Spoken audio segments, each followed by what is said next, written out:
Looking ahead to next week, the Portland Film Festival returns next week. Now, the event is being dubbed as one of the coolest film festivals in the world, according to Movie Maker magazine. From bone-chilling horrors to thought-provoking black stories, the festival is once again celebrating diversity in filmmaking. Joining us on the couch with a sneak peek of the movies you can check out on the big screen is Josh Leek, Executive Director of the Portland Film Festival. Good morning, Josh. Thanks for joining us. Good morning. Thanks for having me. Great to see you. So what can people expect at the Portland Film Festival this year? It's back and better than ever. Yeah, well, one thing I like to remind everyone is that you really get to watch movies before they're in theaters. It's really like a future pan of what's going to come out in theaters in the years.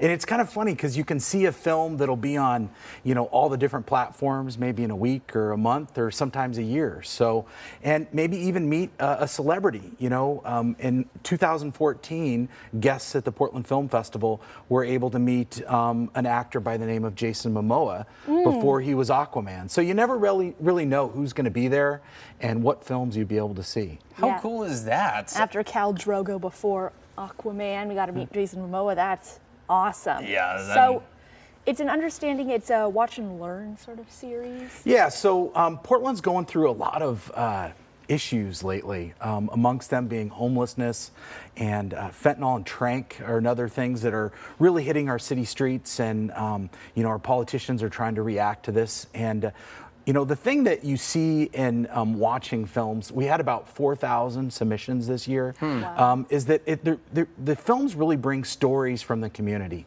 And we felt this would be a great way for us to not only talk about the films that we're watching, but also the issues that we see in the community.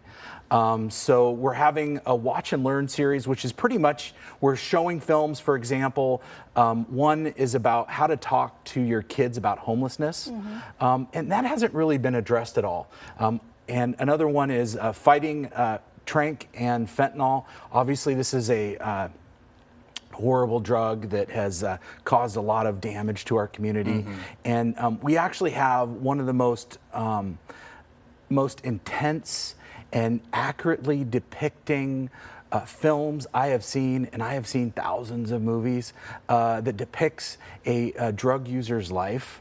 And there's some more interesting things that people who attend that screening will be able to learn, but I guarantee they'll never see a film like this ever before. Interesting. Your films really run the gamut because you tackle issues like this. You also dial it back. You work on diversity. You work on a number of things. One note that I have in front of me, which I'm excited to talk about, is again, this festival starts Thursday, October 12th, which means that Friday is October 13th. You have Friday the 13th. What do you have special planned for that? Well, it's a day of horror. We're starting out actually with a really cool documentary, kind of a local connection. If anyone here is a Simpson fan, we have a documentary about one of the cast members from the Simpsons, and then we're showing actually films from some of the top women directors currently working in horror. So we're super excited about that. And then how could you not have a Friday the 13th without actually screening Friday the 13th? Makes sense to me. So yeah, we're gonna do all this at McMiniman's Kennedy School, so everyone's familiar with it. Come early, get drinks and food, and be prepared to watch some cool movies. It's a fun place to watch a movie. Sit back and relax, but more like sit back and be scared. That's just what don't relax. I wasn't feeling too hot on Monday, so I took a sick day. And what did I watch as I was subdued on the couch? The Simpsons movie. So it's fresh in my brain right now. So nice. I would love that call. We've actually had a really good history with The Simpsons. 2 years ago, we played a film where all of the cast members were in it, all the voiceover cast and stuff like that. Wow. And we became friends with a lot of them. In fact, last year, our mascot, which was Two Crabs, was voiced by the wife of Homer Simpson. So it's kind of cool to meet the people, meet the filmmakers, and film is so important to Oregon. The film industry is such an important industry that it's great to celebrate. And you're right, we do have a variety of films, but I don't know about you. I can watch horror films, I can watch documentaries, and I can be into music videos. So we kind of want to have a festival that celebrates all types of movies. Love it. And I know there's an opportunity for people to see some of these movies for free if you have a voice remote? Yes. Thanks to Comcast, if you have a Comcast internet, you can take a voice remote, either any of their voice remotes and simply say Portland Film Festival, and then a whole selection of movies will be available. And it's not just in Portland, it's actually throughout the nation, which is pretty cool.